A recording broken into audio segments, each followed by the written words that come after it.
Chers élèves, bonjour, je suis Ndjekos Kajimbe Patrice, professeur de français du secondaire. Bienvenue à la suite de notre cours sur le rôle de l'écrivain dans la société. Et nous sommes dans l'étude ou l'analyse du discours de Suède. Et nous avons eu dans la première partie déjà à présenter ce qui unit l'écrivain ou l'artiste aux autres.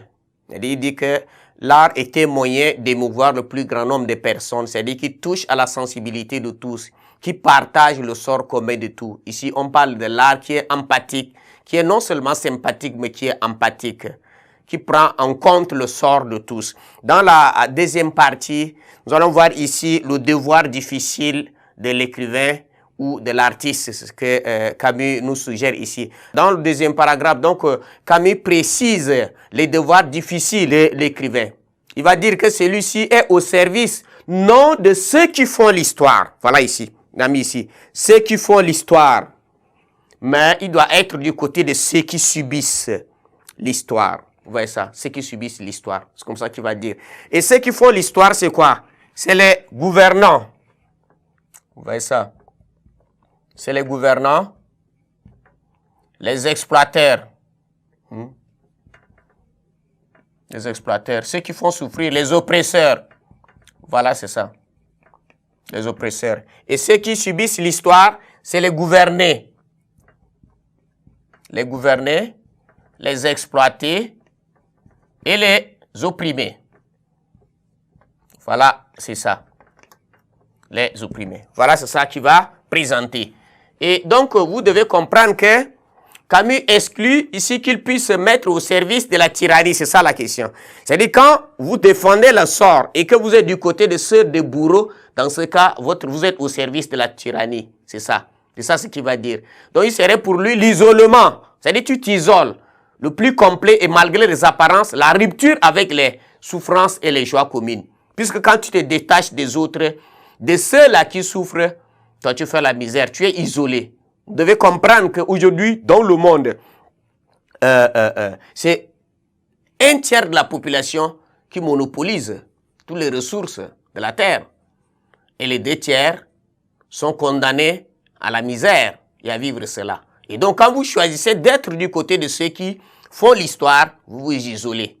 Vous n'êtes pas dans le contexte beaucoup plus général avec les autres. Voilà, c'est ce qui va suggérer là. Et donc, dans ce paragraphe, vous savez, quand il va présenter cela, ce n'est pas pour aller à l'encontre de ceux qui dirigent. Mais vous devez comprendre que la gouvernance, tout ce que les gens font, la souffrance de la population vient de ceux-là même qui ont le pouvoir, de ceux-là qui ont des moyens. Hein? Donc, l'artiste doit défendre les victimes, quelle que soit leur nature. Voilà, c'est ça. Il est obligé donc de se rattacher à la condition humaine. Et c'est-il demander à l'écrivain un choix décisif, c'est-à-dire, il doit choisir entre les bourreaux et les victimes. Le choix est clair. Donc, un art qui se mettrait du côté des premiers, c'est-à-dire des bourreaux, serait par lui-même condamné. C'est comme ça qu'il va dire. Donc, ici, dans cette partie, Camus, c'est pourquoi il va dire que c'est un devoir difficile. Puisque quand vous allez vous donner pour défendre ceux qui souffrent et ceux qui font souffrir ne seront pas d'accord avec vous. C'est pourquoi, vous savez, les écrivains ont fait l'objet de beaucoup de tortures, des censures, des critiques, des arrestations de toutes sortes. Vous allez voir aujourd'hui, ceux qui se mettent pour défendre la dignité humaine, ceux-là souffrent. Ils côtoient la mort. Voilà, c'est ça. Mais puisqu'ils sont dotés de la sensibilité, ils se sont octroyés, se sont appropriés la liberté. Se sont appropriés la liberté pour pouvoir s'affranchir et défendre au prix de leur sang. Et toujours, dans cette lucidité, dans cette défense-là, ils parviennent toujours à gagner. C'est pourquoi vous allez voir que les mains nues là, toujours triomphent. C'est pourquoi on nous citait aujourd'hui les Nelson Mandela, les Gandhi, les Martin Luther King.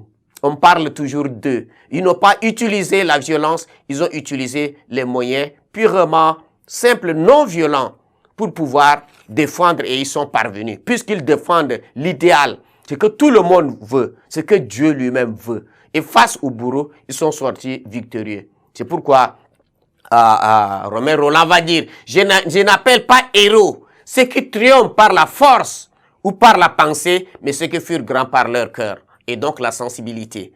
Voilà, c'est ça. Donc, ce n'est pas la souffrance qui peut nous amener à nous désintéresser. Mais vous savez que l'homme aussi, les hommes n'aiment pas aussi les héros heureux. On aime les héros malheureux. Ceux qui défendent la cause et qui finissent de manière tragique. Voilà, c'est ce que vous devez retenir de cette deuxième partie qui parle du devoir difficile de l'écrivain. Merci de votre attention.